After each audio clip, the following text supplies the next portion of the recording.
once again, let's scale down our view even further as we take a look at the cities DC created to house some of their most famous characters. First off, it should be noted that being an American company, most of the stories in DC take place in the good old US of A. So this is where we'll find most of the fictional cities.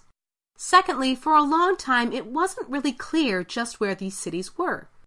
There were some general hints, such as Gotham City being almost completely an island, and the vague notion that Metropolis was somewhere in the upper northeast.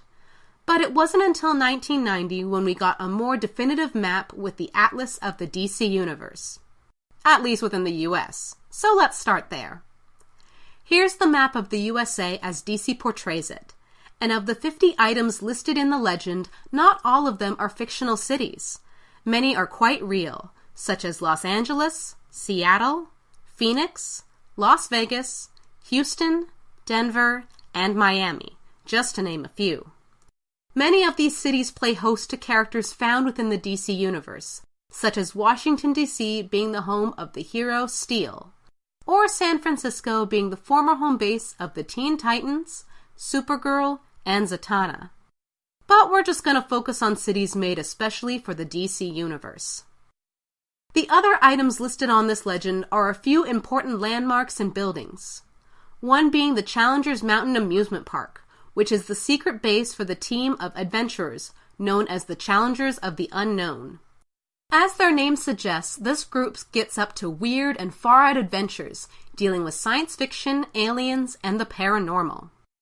The other more well-known building is Belle Reve Prison in the state of Louisiana. Housing some of the worst criminals out there, this is just the place where Amanda Waller picks up her members for her ever-changing Suicide Squad. But we'll get more into that at a later date.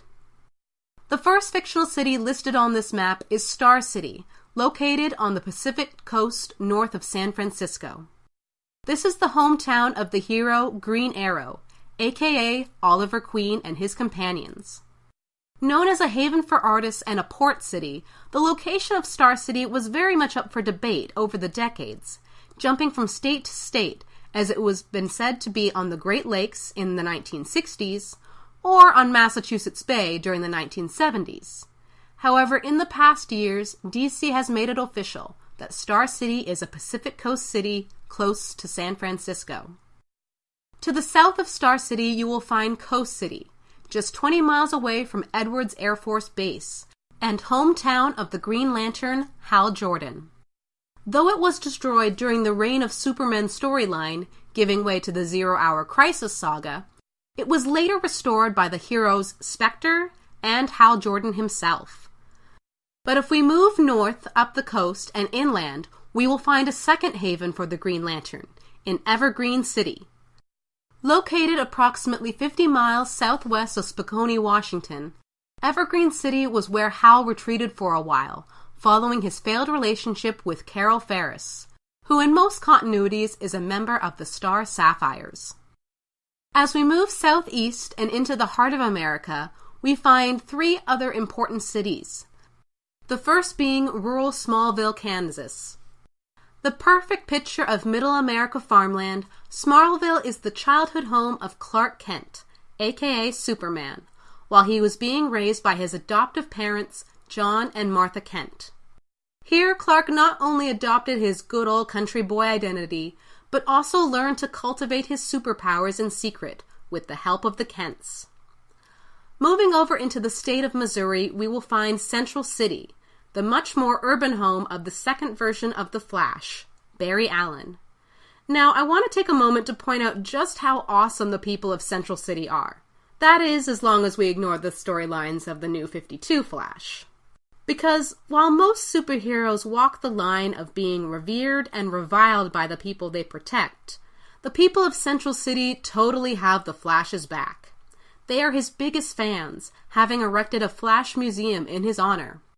Just goes to show that a kind and sunny disposition will win people over more than a gravelly voice and regular beatings. Yeah, you know who I'm talking about. Anyway, on the other side of the Mississippi River lies Keystone City.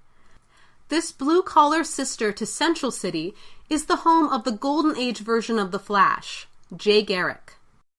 Also, the third version of the Flash, Wally West, formerly known as Kid Flash, eventually takes up residence here as well, starting in the 1980s comics. Now, I'm sure a bunch of you DC fans out there are raging over the fact that we haven't mentioned Metropolis or Gotham City, probably the two most famous cities in the DC universe. Well, we're getting to it, so hold your horses. The truth is that these two cities, plus a few others, were actually pretty close to one another, residing in the Northeast, which will be the focus of our next section, along with any interesting U.S. cities of note that the Atlas map failed to mention, so stay tuned.